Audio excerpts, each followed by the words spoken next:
Countries நம்மளோட neighbour கண்ட்ரியான நேபாளில் வந்து ஒரு பெரிய கலவரம் நடந்துட்டு இருக்கு. நம்ம எல்லாருக்கும் கிட்டத்தட்ட ஹிமாலயா ஆன் கிரைசிஸ்ங்கிற ஒரு அந்த ஒற்றை வாக்கியம் தான் வந்து இப்போ வெஸ்டர்ன் மீடியால கூட இருக்குங்க. அப்படி என்னதான் ஆச்சுங்கிறத பார்க்கலாம். இந்த கலவரத்துக்கு முக்கியமான காரணம் பாத்தீங்கன்னா வந்து நேபாளில் வந்து கிட்டத்தட்ட இப்போ கம்யூனிஸ்ட் ஆட்சி நடந்துகிட்டு இருக்கு. அதாவது முன்னைய இப்போ அவர் கரண்ட் பிஎம் இல்ல முந்தைய பிஎம்மான ஓலி வந்து பாத்தீங்கன்னா கம்யூனிஸ்ட் சேர்ந்தவர். ஸோ அதனால பாத்தீங்கன்னா அவங்க வந்து 26 சோஷியல் மீடியா ஆப்ஸை வந்து பேன் பண்ணாங்க. யூடியூப், இன்ஸ்டாகிராம், ஃபேஸ்புக்லாம் ஆகட்டும். ஸோ இதனால ஜென்சிக்கு மத்தியில வந்து இது ரொம்ப ஒரு பெரிய கொந்தளிப்பு ஆரம்பிச்சு ஆயிரக்கணக்கான பேர் வந்து தெருவில் இறங்கி போராட ஆரம்பிச்சாங்க.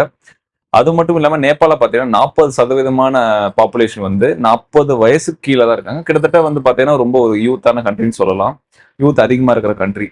ஸோ இதனால பாத்தீங்கன்னா வந்து இது அவங்க வந்து வெறும் போராட்டம் வந்து வெறும்னா இந்த சோசியல் மீடியா ஆப்புக்காகவும் இல்லாம இந்த கரப்டட் கண்ட்ரினாலையும் இந்த கரப்டட் ஆட்சினாலையும் அது மட்டும் இல்லாம அதுல இருக்க யூத்ஸ் வந்து நிறைய பேர் கண்ட்ரி விட்டு வெளியில போறாங்க. அது மட்டும் இல்லாம அங்க அன்எம்ப்ளாய்மெண்ட் ரேட் வந்து கிட்டத்தட்ட 20% மேல இருக்கு. இது எல்லாத்தையும் மனசுல வச்சு அவங்க வந்து எல்லாத்துக்கும் ஒரு ஒரு மொத்தமான ஒரு கொந்தளிப்பா தான் இருந்தது. இதோட கலவரத்தோட தீவிரம் எந்த அளவுக்கு மோசம்னா அவங்களோட பார்லிமெண்ட் பில்டிங் ஃபயரா இருக்கட்டும், அதே மாதிரி அங்க உள்ள மினிஸ்டர்ஸ் வந்து அட்டாக் பண்றதா இருக்கட்டும், சுப்ரீம் கோர்ட் ஃபயர், அதே மாதிரி பிஎம்மோட பிரைவேட் ரெசிடென்ஸ், அவரோட ரெசிடென்ஸ், இந்த மாதிரி எல்லா இடத்துல வந்து கலவரங்கள்ல வெடிக்க ஆரம்பிச்சிருக்கு. நிறைய இடத்துல வன்முறைகள், அதே மாதிரி பப்ளிக் டிரான்ஸ்போர்ட், பப்ளிக் ப்ராப்பர்ட்டிஸ்லாம் வந்து தீ வைக்க ஆரம்பிச்சாங்க. கிட்டத்தட்ட 20 பேர் வந்து இறந்திருக்காங்க. அது மட்டும் இல்லாம 100க்கும் மேல வந்து காயமடைஞ்சிருக்காங்க. இது வந்து ஒரு நேபாளோட வரலாற்றே ரொம்ப ஒரு மோசமான வந்து ஒரு கலவரமா இருந்திருக்கு. ஒரு ஒரு மிகப்பெரிய ஒரு ஆட்சி மாற்றமே கொண்டு வந்திருக்காங்க.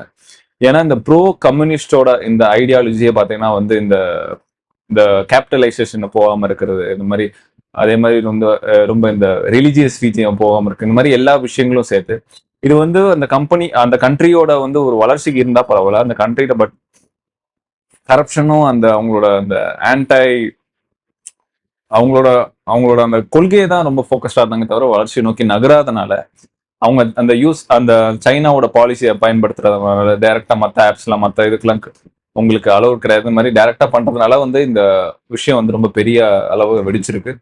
ஸோ இது வந்து இந்தியாவுக்கு ஒரு வகையில நல்லது. ஏன்னா இந்த கம்யூனிஸ்ட் நம்மளோட நெய்பர் கண்ட்ரில வந்து சைனாவோட ஆதிக்கம் வந்து கொஞ்சம் குறைய ஆரம்பிக்கும்.